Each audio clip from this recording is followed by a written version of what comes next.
talk to you. I am not an expert on entrepreneurship as practice. I'm intrigued by entrepreneurship in practice. I think it offers a potential way of addressing some of the problems that we have in entrepreneurship.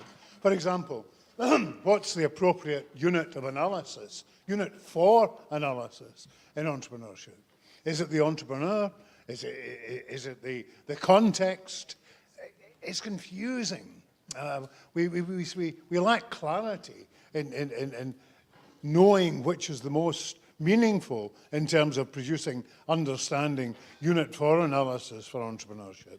Increasingly, we're seeing more and more studies where the detail, the effect of entrepreneurial orientation moderated by entrepreneurial learning. So what questions? The usefulness, the additionality, the increased understanding of so much of our work, especially in the positivistic tradition, it doesn't seem to be going anywhere.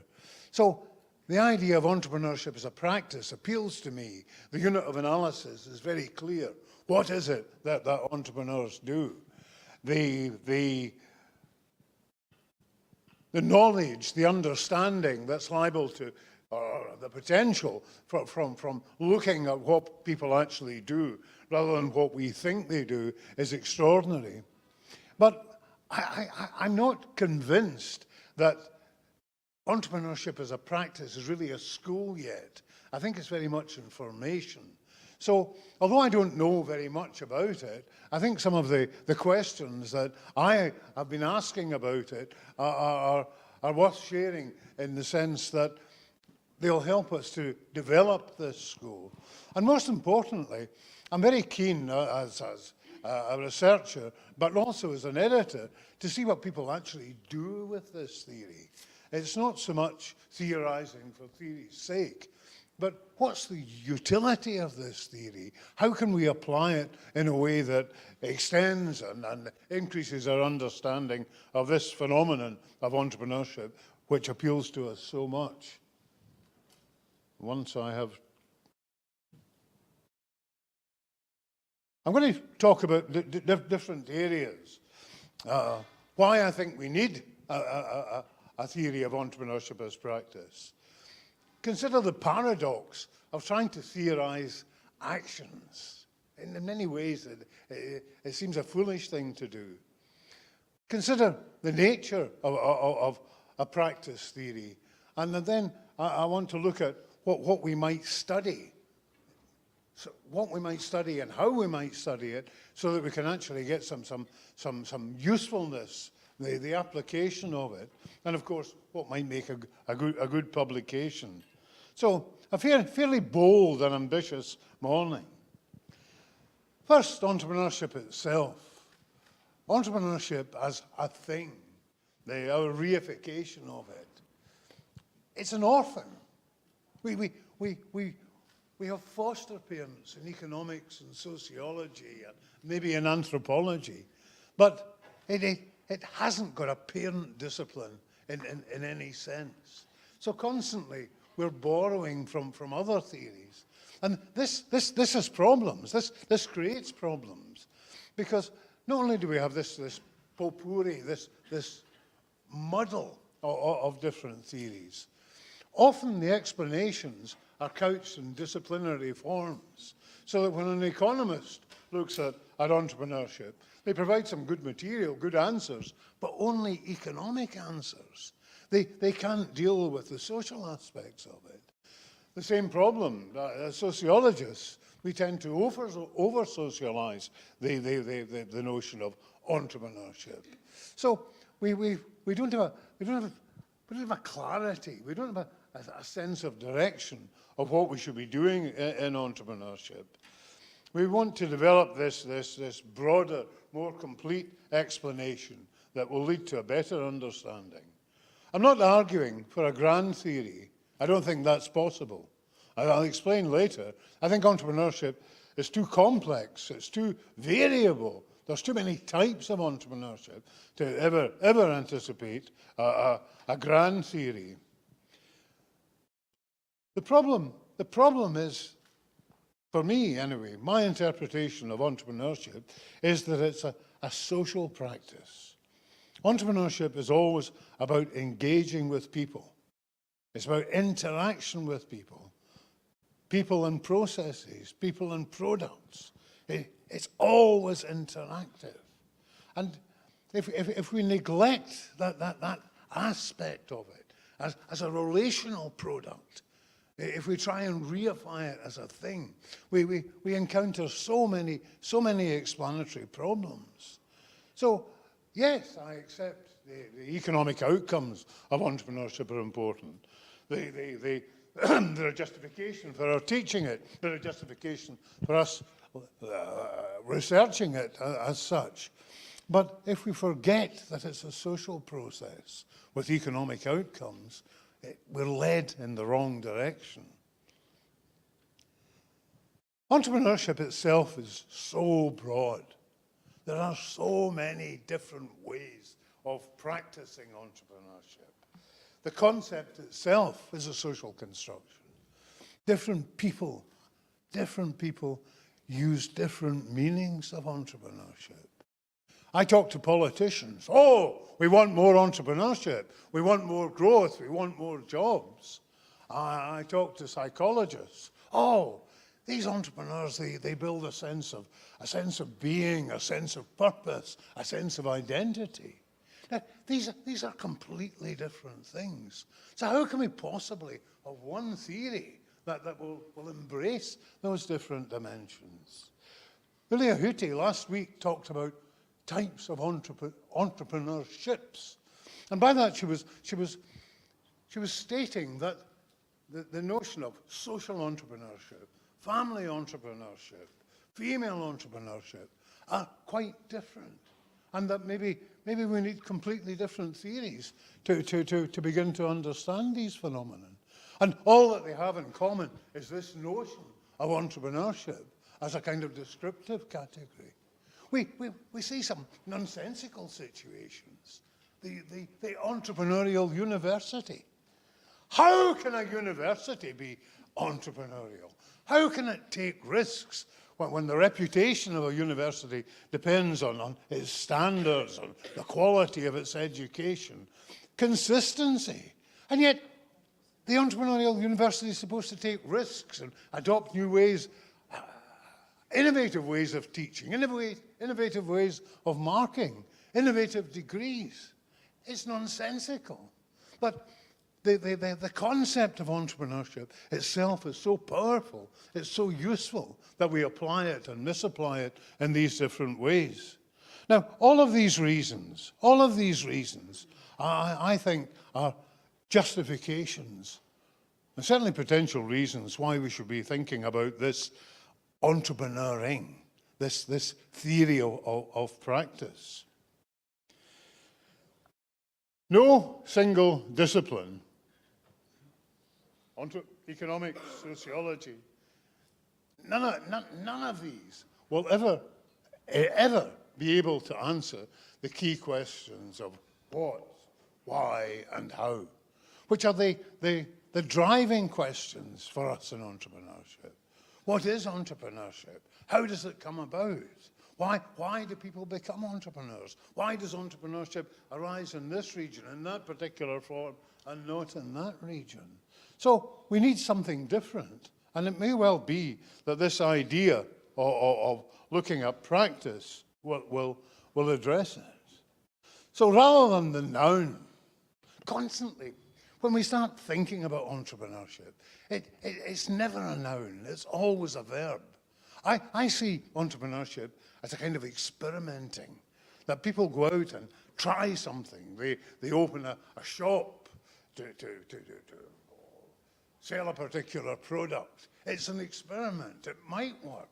Because they've opened the shop, they're operating in conditions of uncertainty. None of us can predict whether that shop will be successful. Or somebody opens a restaurant, a different type of restaurant. Always an experiment. a new product, high-tech, low-tech, cheaper, better. This is all, it's the nature of entrepreneurship. It's experimenting with different ideas and different processes. So it must be a verb. It can't be a noun. It doesn't make sense to present it as a noun. Entrepreneurship is always a complex interaction between people, places, processes, products, constantly. I've argued in the past that entrepreneurship is about connecting. And even the economic theorists like Schumpeter recognized this connecting, new combinations as being the element. But again, it's the connecting, it's the verb. The verb, the concept itself, rich, full, perhaps too rich, is a social construct. The notion of entrepreneurship here in France is probably quite different from the notion of entrepreneurship, say, in China. What people expect of entrepreneurship, never mind how they practice entrepreneurship, is likely to be different, subtly in some aspects, but radically in others. So the very thing that we want to look at is itself a kind of flexible. It's really hard to objectify in terms of a noun. The definitions depend on who's defining it and why they're defining it. For me, the activity is also socially enacted. So entrepreneurship, as severally conceived and broadly understood, is far too broad a phenomenon to be constricted within even a universal definition. So why should we even try?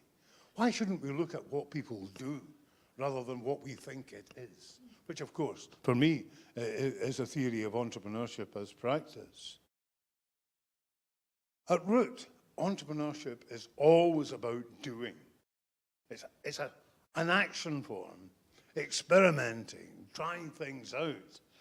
It's always performing, a performance of actions in any sense.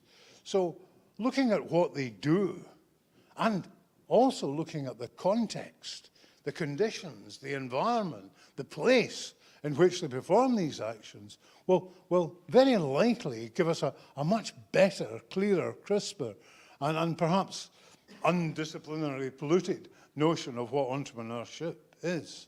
So for me, it's a very compelling opportunity to begin to understand entrepreneurship. Drucker famously talked about entrepreneurship as neither a science nor an art, purely a practice. And in some ways I agree with him, but in many ways it's creative. This experimentation that I have defined as a process of entrepreneuring is often extremely creative. The new combinations that Schumpeter talks about is creative, trying something different. So there is an element of art in the notion of entrepreneuring.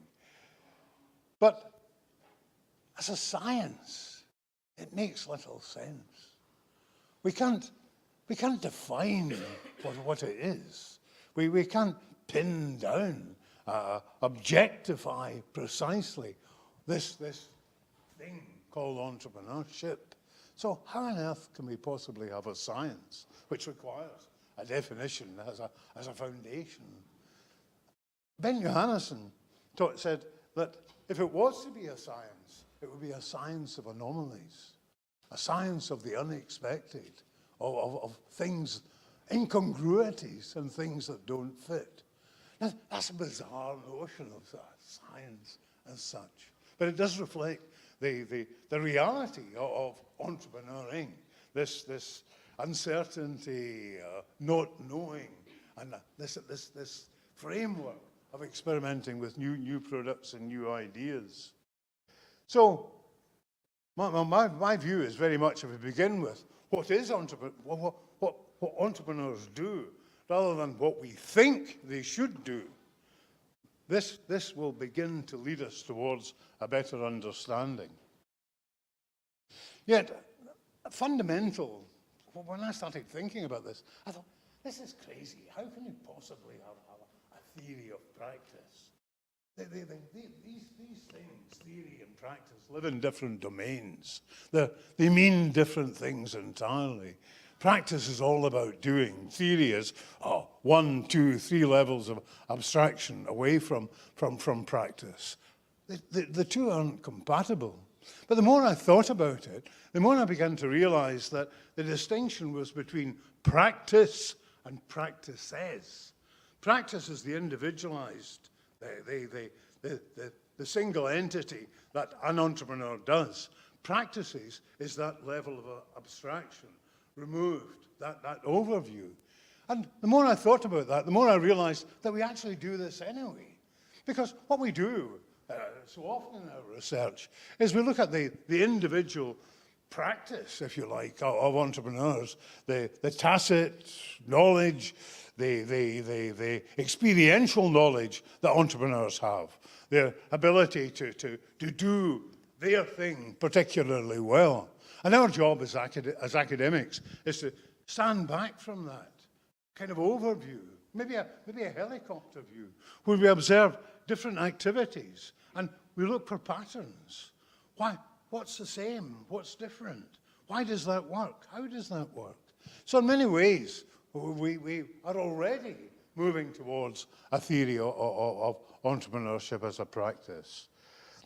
The distinction in this case is that academic knowledge, theoretical knowledge, if you like, is that level of abstraction, that overview, that overarchingness, which would allow us to look at practices in exactly the same way. And what's good about a practice theory is it deals with the everyday practices, the minutiae and the mundanity, the normalities of everyday life. We talk about entrepreneurship very often, especially when we see these papers about high tech, high growth, about exceptional events. And often we try and theorize from these exceptional events. Yet the mundane, the reality is very often failure. 3 out of 5 firms fail in the first few years. And yet we write papers about the 1 in 100 firms that grows to employ 200 people in 2 years. And we try and draw lessons, understandings from these exceptions. So a theory of practice allows us to look at the everyday, but at the same time, it allows us to look at the unexpected. Those interruptions, those discontinuities that Ben Johannesson talked about within our practice. Because this notion of practice, of doing, of experimentation is always introducing some novelty. And novelty and uncertainty, risk and uncertainty, the same bundle of events. So the unexpected, the success, the failure, all fit neatly and nicely and comfortably within this notion of entrepreneurship as practice. There's a normative dimension in social construction too. The way that things should be. It's unavoidable because social constructions are crystallizations, a concrete form of values, rules that have been established over time. Social structures only exist in the minds of the people that use them, but they're real, they're tangible, they're solid, because they are so powerful.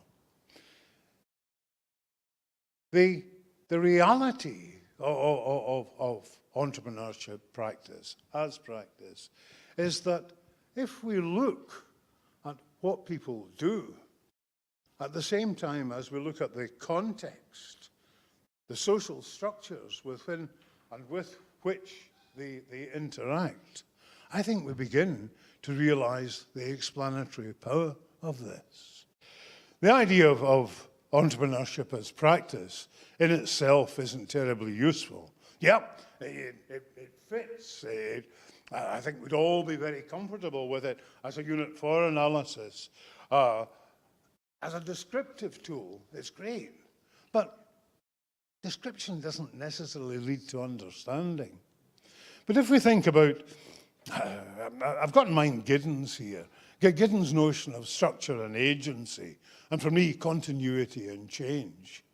Giddens talks about a gentle power, not just of entrepreneurs, but of individuals. But of course, entrepreneurship is an engine of change. It's a mechanism of change. If it's to be a thing at all, if we were to reify it, we must understand it as this mechanism of change.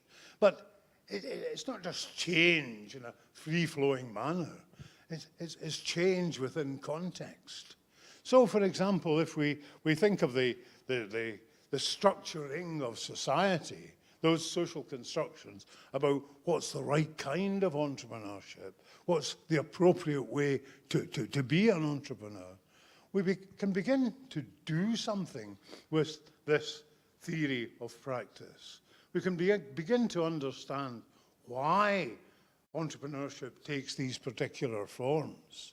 So what I'm suggesting is that we look at the relationships between structure and agency, between what people do, what entrepreneurs do, as a response or an outcome of their interaction with the social constructions, the institutions in that sense. Notice, we'll be very aware that maybe I'm making some enormous leaps, but for me, an institution, it represents the social structures of society. What we think of as the formal institutions, but perhaps more importantly for entrepreneurship, the informal institutions in the Northian sense. The way, that the rules of the game, to fall back on Bourdieu. Those structures tell us what's appropriate, what's right, what society will look on benignly, and what society will castigate us or vilify if we do wrongly. So this interaction, this interplay between the activity of the entrepreneur, what they do, and how they do it, because of those structures, because of the formative form, seems to me most appropriate. Typically, this is the everyday of entrepreneurship. This things taken for granted. Yeah, I run my business. Yes, of course, I look for opportunities. Oh, what makes an opportunity? Oh, there's this possibility for experimentation. This is the interruption, the anomaly in the event. But what's key is that taking advantage, employing, using, developing that opportunity is always done in terms of the structure. The structure, it doesn't determine. This is Giddens' argument. A gentle power. There's a constant, for Giddens, there's a constant iteration between structure and agency. The agent changes the structure, perhaps modestly, so at the next iteration between structure and agency, it's a slightly different structure that the agent encounters. This is how society exists, how society produces continuity and change. For me, that's the biggest problem in Bourdieu's account. Bourdieu is fascinated by this notion of continuity and reproduction of society. And he explains it really well, very convincingly. But society 20 years ago is different from society today. What's changed? For me, it's this entrepreneurial agency that has quietly, sometimes radically, brought about change. The societies, it's a kind of equilibrium. It's stable, but it's not rigid, it's not fixed. And this interaction of entrepreneurship as change agents brings about these changes. So a theory of entrepreneurship as practice, which looks at the interaction of what people do and the structures within which they do it, seems to me hold lots of explanatory promise.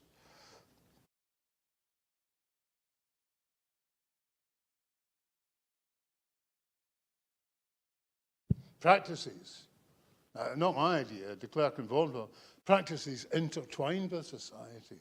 I think it's more than intertwined. I think they're constantly engaged, one with the other, toing and froing, a constant iteration. Embodied, materially mediated arrays of human activity, centrally organized around shared practical understandings. For me, this practical understanding is those social structures, those socially constructed social structures. These are formative. They tell us what we should do. They tell us what we can't do. They're not fixed.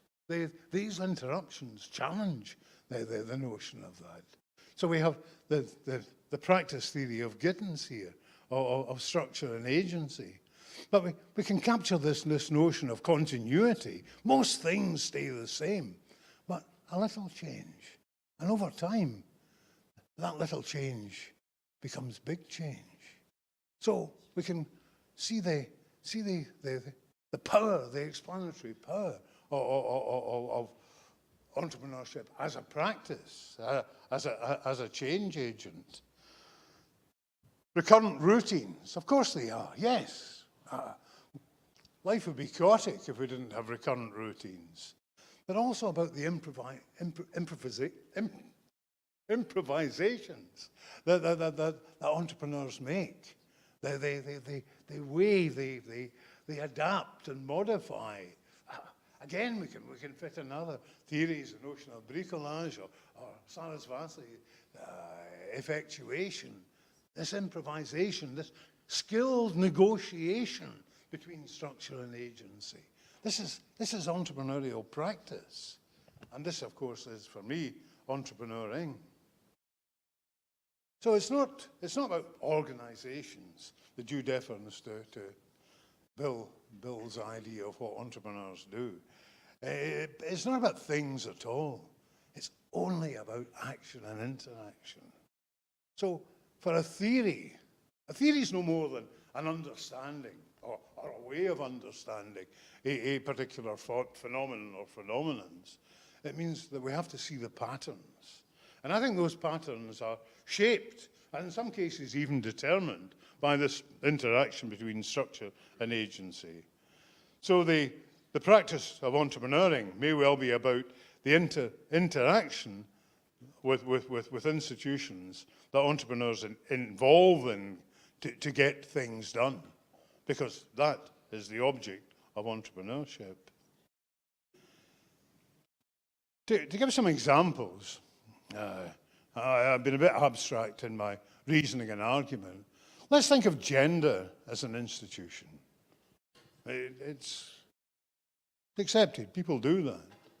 If we think about using or developing a theory of gendered entrepreneurial practice, it becomes very evident, crystal clear, obvious, that female entrepreneurs interact and react to the institutions of gender. And that shapes what they do. The appropriateness of female entrepreneurship, the perceived difficulties, perhaps, in getting venture capital. All of these things can be explained as part of that interaction. So it would be possible, and possibly very useful, to have a gendered theory of entrepreneurship practice. But not all women's enterprising is the same. Indeed, the argument again, all entrepreneurship is almost unique. We've been looking at female entrepreneurs in Pakistan and in Saudi Arabia, very conservative societies. The structures are very strong, socially constructed, but robust, almost rigid, much harder, much less more stable than they are in the West. Much of the entrepreneuring that we saw was what we might have expected. In Saudi Arabia, for example, it was often ladies' beauty salons, women's entrepreneurship for women in that sense. It fitted the conventions, it fitted with the rules, but not all. Some challenged the institutions. And in fact, when we spoke to the pioneering women who were doing unconventional things, their rationale was not just they wanted to be different. They wanted to change the institutions. They wanted to make it easier for the next generation of females to do other things. In Pakistan, we looked at social entrepreneurs, female social entrepreneurs. And again, the notion of improving society was fundamental. But the way they did it, they used the social structures. They not only engaged with them, they actually turned them to their advantage. As women, we deserve support. The kind of narratives they used were from the structure, but they manipulated them, skillfully negotiated, as a theory would have us understand it. So our understanding of female entrepreneurship in these very conservative regions works very well. The explanations that come from it, this interaction between structure and entrepreneurs, between experimenting and structuring, provides us with a useful answer. A useful answer in the sense that we can theorize it. I mean, we not only can we describe what these people are doing, we can develop a theory which describes why they're doing it in that particular way. We can develop a theory that describes how they're doing it, this skillful negotiation, as well as the descriptive what. So for me, that's a very useful application, a very useful in a theoretical development and the sense of understanding way of employing the notion of entrepreneuring as practice. The key, I think, is this idea of situated practice. We talk about entrepreneurship, or I talk about entrepreneurship as always socially situated. But it's more than just socially situated. It's situated in these contexts, within these institutional frameworks. There's different social structures. Gender's one. I think we can see the economic as a kind of institutional structure too. The rationale of making profits, of growing the business, fits if we apply our theory of situated practices, looking at it that way. But I think there's potential. Baumol's classic explanation. You remember the 1990 paper, destructive, constructive. That's it. The three forms of entrepreneurship. And Baumol explains to us it's because of the political environment. But if we look at that in terms of a theory of practice, it's not just the political environment, it's the context. The context shapes the kind of practice. I'm not a great fan of the dichotomy of necessity entrepreneurship and opportunity entrepreneurship. I think it's much more nuanced than that. There may be a focus on necessity entrepreneurship in particular situations.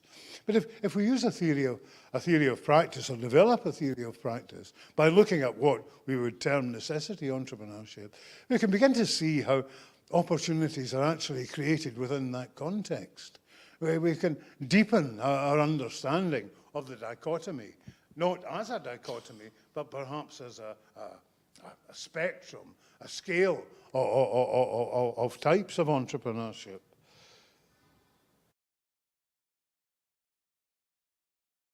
What does it explain? Now, I've seen so many papers, and I'm sure you have too, where we see Bourdieu an application of Bourdieu to social enterprise. And some of these papers get published, but they don't take us anywhere. They don't extend our understanding. What happens in those kind of papers is people show you their data and they say, well, this is the field, this is habitus. It maybe tells us more about the application of Bourdieu, but it doesn't extend our knowledge. It's not applying Bourdieu. Well, it is applying Bourdieu, but it's only applying Bourdieu to the data. It's not providing any further explanation. To me, that's as useful as my other bit, a structured equation model of entrepreneurship in Mongolia. And we see that too, where people get caught up in the research methodology and think the topic of my paper is the research methodology. It's not. It's what can we learn from this? How does it extend our understanding? And I think there's so much potential in entrepreneurship as practice for extending our knowledge. So, some suggestions. Some of the things that we could look at, what Uliahiti's entrepreneurships, social enterprise.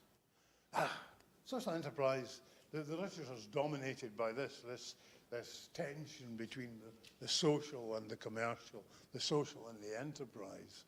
Oh, it's circular, goes round and round and round, and eventually disappears up its own backside. We need something outside that. And a theory of practice could give us that. How does it work? What social structures do they engage with?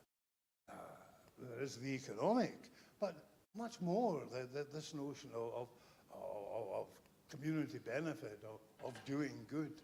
So if we can conceptualize the structures and we can observe the interactions between these structures, probably several structures for social enterprise, we begin to get an understanding not only of how social enterprise works, but maybe even some predictive power in terms of what may work in different contexts. Women's enterprise, family business. The family is an institution in its own. So how does the institution of the family interact with enterprising practices? We already see the beginnings of that. You know, whether the family business is for the family, about supporting the members of the family, or using the family, a commercial which uses the family as an asset. This is the interaction between the structure, the family as an institution. But we can do much more with that. Stepping outside these sort of conventional ideas, something that I think we have an academic obligation, the notion of enterprising in poverty. I firmly believe,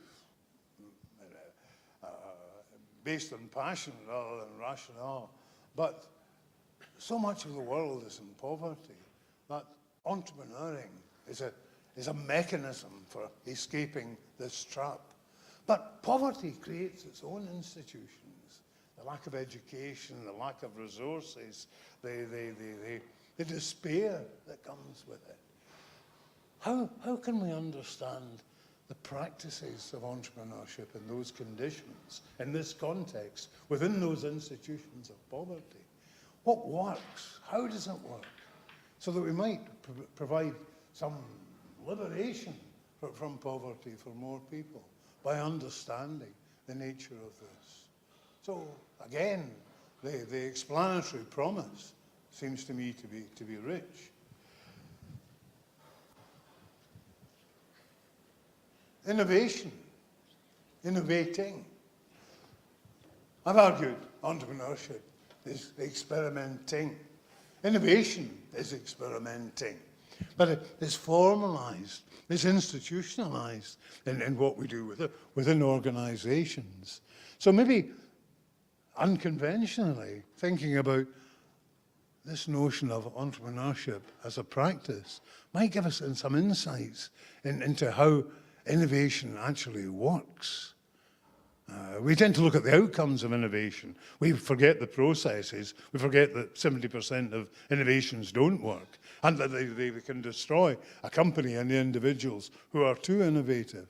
So there's time. Innovation is still important. This is part of the change mechanism. So maybe it's time to have a fresh look at this as a process.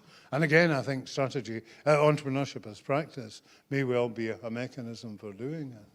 So I'm convinced of the explanatory potential, the power of entrepreneurship as practice. I think we'll learn not just from looking at what entrepreneurs do, but looking at what they do in relation, as a relation to the institutions and the structures of society. I think we'll begin to see the ordinary routine, but we'll also begin to understand the extraordinary events, the ones that make entrepreneurship such an exciting topic. Thank you for your attention.